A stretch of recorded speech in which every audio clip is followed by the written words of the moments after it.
O Evangelho segundo o Espiritismo, capítulo 4.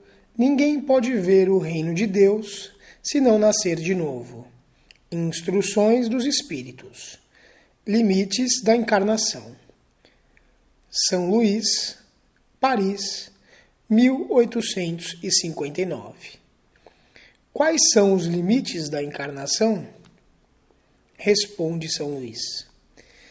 A encarnação não tem, propriamente falando, limites nitidamente traçados. Se por isso se entende o envoltório que constitui o corpo do espírito, pois a materialidade desse envoltório diminui à medida que o espírito se purifica. Em certos mundos mais avançados que a Terra, ele já se apresenta menos compacto, menos pesado e menos grosseiro, e, consequentemente, menos sujeito às vicissitudes. Num grau mais elevado, desmaterializa-se e acaba por se confundir com o perispírito. De acordo com o mundo a que o espírito é chamado a viver, ele se reveste do envoltório apropriado à natureza deste mundo. O perispírito mesmo sofre transformações sucessivas. Eteriza-se mais e mais, até a purificação completa, que constitui a natureza dos espíritos puros. Se mundos especiais estão destinados, como estações, aos espíritos mais avançados, estes não ficam sujeitos a eles, como nos mundos inferiores. O estado de libertação que já atingiram permite-lhes viajar para toda parte, onde quer que sejam chamados pelas missões que lhe foram confiadas. Se considerarmos a encarnação do ponto de vista material, tal como a vemos na Terra, podemos dizer que ela se limita aos mundos inferiores. Depende do espírito, portanto, libertar-se mais ou menos rapidamente da encarnação, trabalhando pela sua purificação. Temos ainda a considerar que, no estado de erraticidade, ou seja, no intervalo das existências corporais, a situação do espírito está em relação com a natureza do mundo, a que se liga o seu grau de adiantamento. Assim, na erraticidade, ele é mais ou menos feliz, livre e esclarecido, segundo for mais ou menos desmaterializado. O Evangelho segundo o Espiritismo, capítulo 4. Ninguém pode ver o reino de Deus se não nascer de novo. Instruções dos Espíritos. A necessidade da encarnação. São Luís, Paris, 1859. A encarnação é uma punição e somente os espíritos culpados é que lhe estão sujeitos?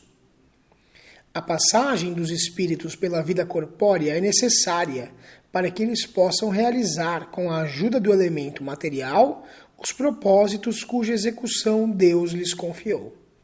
É ainda necessária por eles mesmos, pois a atividade que então se veem obrigados a desempenhar ajuda-os a desenvolver a inteligência. Deus, sendo soberanamente justo, deve aquinhoar equitativamente a todos os seus filhos. É por isso que ele concede a todos o mesmo ponto de partida, a mesma aptidão, as mesmas obrigações a cumprir e a mesma liberdade de ação. Todo privilégio seria uma preferência, e toda preferência uma injustiça. Mas a encarnação, para todos os espíritos, é apenas um estado transitório. É uma tarefa que Deus lhe impõe, no princípio da existência, como primeira prova do uso que farão do seu livre-arbítrio. Os que executam essa tarefa com zelo sobem rapidamente e de maneira menos penosa os primeiros degraus da iniciação e gozam mais cedo o resultado do seu trabalho. Os que, ao contrário, fazem mau uso da liberdade que Deus lhe concede, retardam o seu progresso. E é assim que por sua obstinação podem prolongar independentemente a necessidade de se reencarnarem. E é então que a encarnação se torna um castigo. Observação. Uma comparação vulgar nos fará melhor compreender essa diferença. O estudante não atinge os graus superiores sem ter percorrido a série de classes que o levam até lá. Essas classes, por mais trabalho que exijam, são um meio de atingir o fim e não uma punição. O estudante laborioso abrevia a caminhada, encontrando menos dificuldades. Acontece o contrário com aquele que a negligencia e a preguiça obrigam a repetir certas classes.